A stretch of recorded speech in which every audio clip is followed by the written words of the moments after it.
Hey everyone, imagine this. A world where humans never became the rulers of Earth. No cities, no smartphones, no internet memes. Instead, the planet is dominated by octopuses.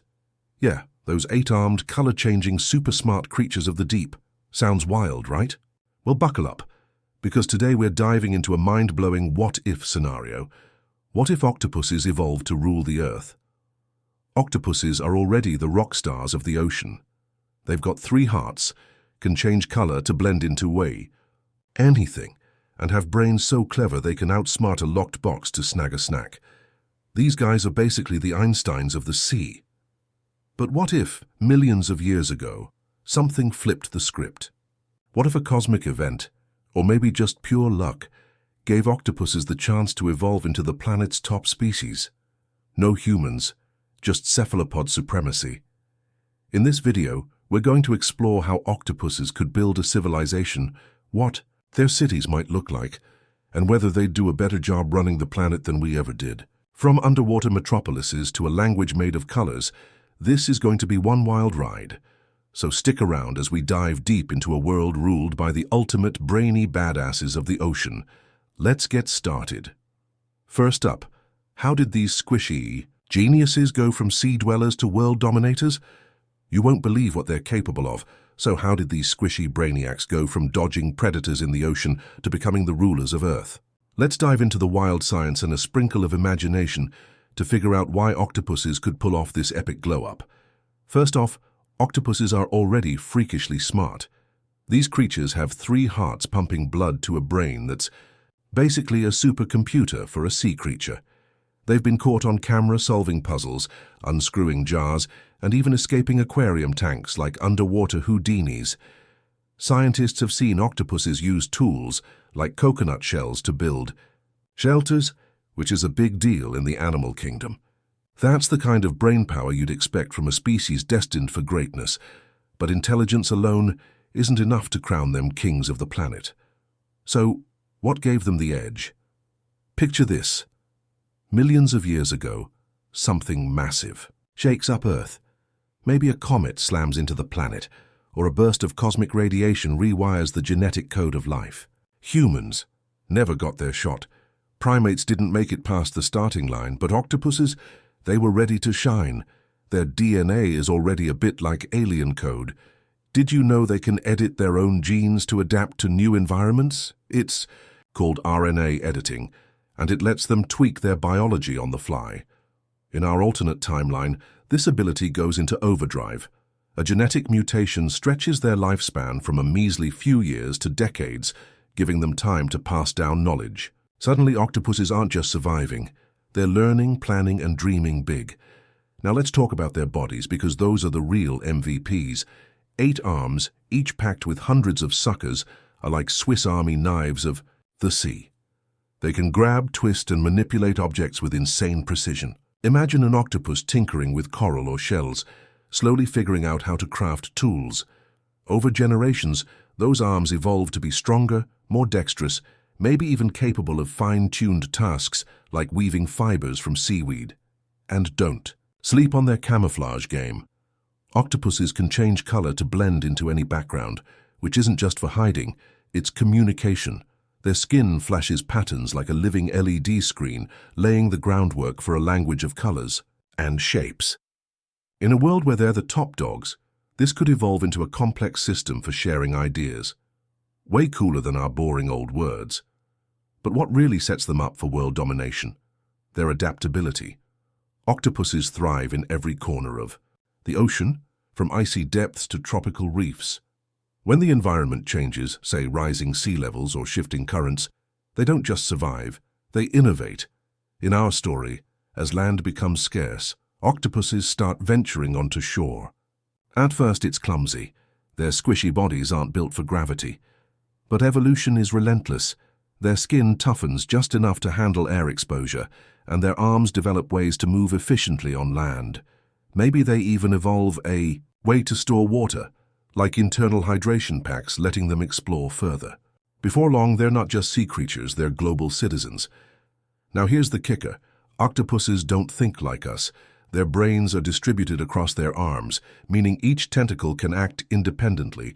It's like having 8 mini-brains working together. This makes them problem solvers on a whole new level. While humans might have relied on fire and metal, octopuses lean into their environment. They could cultivate bioluminescent algae for light, harness ocean currents for energy, or even bioengineer coral into structures. Their tech isn't shiny gadgets. It's organic, sustainable, and totally in sync with the planet. So why octopuses?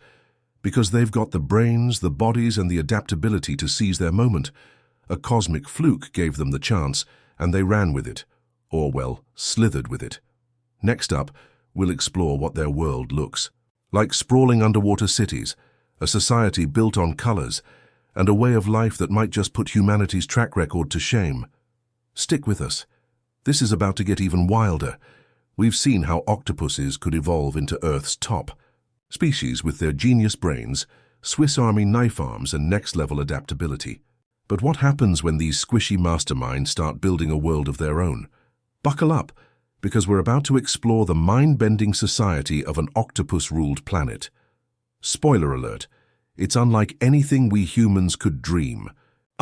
Let's dive into their world, literally. Picture a sprawling underwater metropolis glowing with bioluminescent light. These aren't cities of steel and concrete, but organic marvels woven from coral, algae, and other sea materials. Octopuses, with their dexterous tentacles, craft structures that pulse with life, like giant living sculptures. Towers of coral twist toward the surface, their surfaces shimmering with algae that glows in synchronized patterns. Streets, more like fluid pathways where octopuses glide through currents, their arms weaving intricate dances to navigate. These cities aren't just functional, they're breathtaking. A testament to a species that sees beauty in the flow of the ocean. But what about their society? How do you organize a civilization of creatures as independent as octopuses? Unlike humans with our presidents and CEOs, octopuses might not vibe with rigid hierarchies. Their distributed brains make them fiercely individualistic, so their society could be a loose collective, like a network of brilliant minds. Imagine a city where every octopus contributes ideas through flashes of color. Think of it as a group chat, but with glowing skin instead of emojis. Decisions might be made through consensus, with patterns of light rippling across communities to signal agreement or debate. No kings, no dictators, just a fluid, ever-shifting system where the smartest colors win. Their technology is where things get really wild. Forget factories and circuit boards. Octopus tech is alive. They might cultivate bioluminescent algae to light their cities, or engineer enzymes to shape coral into tools. Their 8 arms, now evolved for precision, could weave fibers from seaweed into flexible materials stronger than steel. Energy? They'd harness ocean currents using organic turbines that pulse like jellyfish. Picture an octopus engineer, its tentacles dancing over a living console, tweaking chemical signals to grow new structures. It's not sci-fi, it's bio-fi, a technology so in tune with nature it makes our clunky machines look like toys.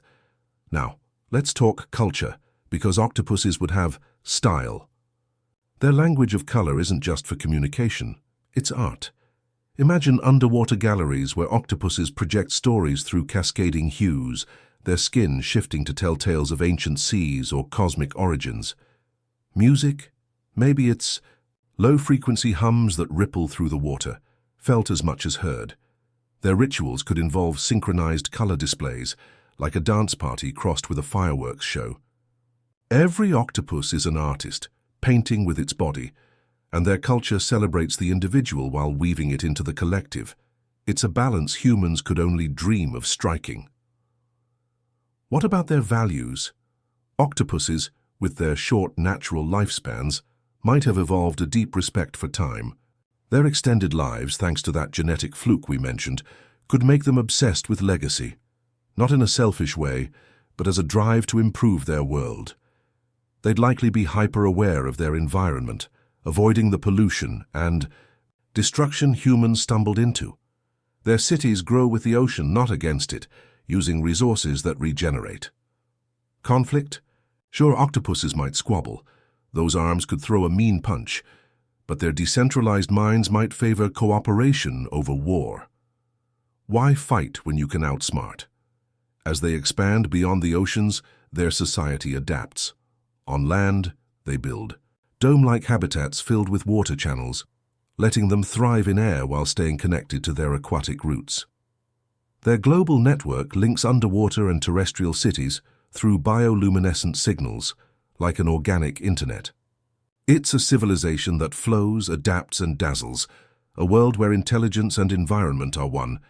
So that's the octopus society, vibrant, fluid, and brilliantly alive. But can they keep it together? Next, we'll dive into the challenges they face, from natural threats to their own biology, and whether their world could outlast ours. Stay tuned. This cephalopod saga is just getting started. We've just explored the dazzling world of an octopus-ruled Earth, glowing cities, color-based languages, and a society that's equal parts genius and gorgeous. But ruling a planet isn't all smooth sailing, even for these brainy cephalopods. So what challenges would our eight-armed overlords face as they try to keep their civilization thriving? Let's dive in and find out if these squishy superstars can handle the heat, or, well, the pressure of the deep. First up, let's talk about the environment. Octopuses are ocean pros, but dominating a whole planet means dealing with more than just the sea. The land is a tough nut to crack. Sure, they've evolved to handle short stints on shore, maybe with water-storing skin or beefier tentacles, but gravity's a beast compared to the buoyancy of water. Building permanent land settlements, that's a logistical nightmare. There, dome-like habitats filled with water channels work great in theory, but constructing them takes serious resources. On land, they'd need to find materials that mimic the ocean's bounty. Think seaweed fibers or coral composites. If resources run low, they might face shortages, forcing them to innovate or stick closer to the seas. And don't forget the weather. Storms, droughts, or shifting climates could wreck their coastal cities, pushing their adaptability to the limit. Then there's competition. The ocean's a wild place, and octopuses aren't the only players. Giant squid, they're beefy. Cousins might not take kindly to octopus supremacy. Imagine epic underwater showdowns, tentacles versus tentacles in a battle for territory. Or what about sharks with their raw power and relentless hunger? Evolved octopuses might outsmart them with strategy and camouflage, but a single misstep could mean disaster. On land, they'd face new threats, maybe evolved birds or mammals that see a squishy octopus as lunch. Their color-changing skin is a game-changer, but it's not foolproof against a predator with a good nose or sharp eyes. To survive, they'd need to lean hard on their brains, crafting defenses like chemical weapons or trap-like structures. Now let's get to their biggest internal hurdle: biology. In our timeline, octopuses have short lifespans, some live just a year or two. We've imagined a genetic tweak that stretches their lives to decades, but what if that comes with trade-offs? Longer lives might mean slower reproduction, which could limit their population growth. If they're too busy building glowing cities to raise the next generation, their society could stagnate. Plus, their distributed brains, while awesome for multitasking, might make coordination tricky. Imagine trying to run a global civilization when every octopus's arms have their own opinions. They'd need a rock-solid communication system, maybe amplifying their color signals to span oceans, to keep everyone on the same page. Another challenge? Resources and sustainability. Octopuses are naturals at working with their environment, but scaling up to a planetary civilization means massive demand. Their biotech, algae lights, coral tools, relies on healthy ecosystems. Overharvest the ocean's bounty, and they risk collapsing the very systems they depend on. Unlike humans who plowed through forests and fossil fuels, octopuses might be smarter about balance. Their history of adapting to scarce environments could make them eco-geniuses, but even they aren't immune to mistakes. A single overzealous city expansion could disrupt currents or food chains, sparking a domino effect. They'd need to stay vigilant, using their smarts to monitor and protect their world. Finally, there's the question of unity. Octopuses are solitary by nature, and even with a collective society, old instincts might linger. What happens when one group wants to flash red while another insists on blue? Disagreements could splinter their fluid society, especially if resources or territory get tight. Their lack of rigid hierarchies is a strength, but it could also mean chaos if consensus breaks down. They'd need to evolve ways to resolve conflicts, maybe through dazzling displays of color that double as debates. So can they overcome these hurdles? Their intelligence and adaptability give them a fighting chance, but the stakes are high. Next, we'll wrap up by comparing their world to ours and asking, could octopuses really do better than humans at running the planet? Stay with us. This cephalopod saga is about to get deep. We've just seen the hurdles our octopus overlords would face: tough environments, pesky predators, and their own tricky biology. But how does their world stack up against ours? Could these color-flashing cephalopods really outshine humans at running the planet? Let's wrap this wild ride with a look at what their rule teaches us and why it matters. First, let's compare. Humans built towering cities, split atoms, and sent rockets to the moon. But we also made messes, pollution, wars, and climate chaos. Octopuses, with their organic tech and eco-savvy ways, might dodge those pitfalls. Their cities grow with the ocean not against it, using algae and coral instead of concrete and steel. Their decentralized brains and fluid society could sidestep the power struggles that fuel human conflicts. Imagine a world without borders or bureaucracies, just a global network of glowing, cooperative communities. Would they fight over resources? Maybe, but their knack for adaptation suggests they'd solve problems with brains, not bombs. While we burn through forests, they might nurture their seas, keeping Earth thriving. But it's not all perfect. Octopuses face their own struggles, short lifespans even if extended, and solitary instincts could limit their unity. Humans, for all our flaws, built global systems, from trade to the internet, that connect billions. Octopuses might struggle to scale their color-based communication across continents. Still, their respect for their environment could be a lesson in sustainability we desperately need. They'd likely avoid our mistakes, like overfishing or plastic-choked oceans, because their survival depends on a healthy planet. So what's the takeaway? This octopus world isn't just a fun thought experiment, it's a mirror. It shows us how intelligence can take wildly different paths, and it reminds us to value the creatures sharing our planet. Octopuses are already brilliant. Maybe they don't need to rule Earth to teach us something. Protecting our oceans means giving these sea geniuses a chance to thrive, not just in our story, but in reality. If we learn from their adaptability and harmony with nature, maybe we can steer our own civilization toward a better future. And that's the end of our cephalopod saga. What do you think? Could octopuses run Earth better than us? Would their glowing cities outshine our skyscrapers? Drop your thoughts in the comments. We'd love to hear your wild ideas. Now I'd love to hear your thoughts. What do you make of this imagined world? Could this civilization endure, or would it collapse under its own weight? If you could choose another species to rule Earth, what would their world look like? Share your ideas in the comments below. I'm excited to see what you come up with. If you enjoyed this exploration, please like and share the video. It really helps spread the word. Subscribing keeps you in the loop for more thought-provoking content like this. Next up, we're diving into another wild scenario about a different species taking over. You won't want to miss it. Thanks for watching, and I'll see you in the next video. Until then, keep imagining and keep exploring.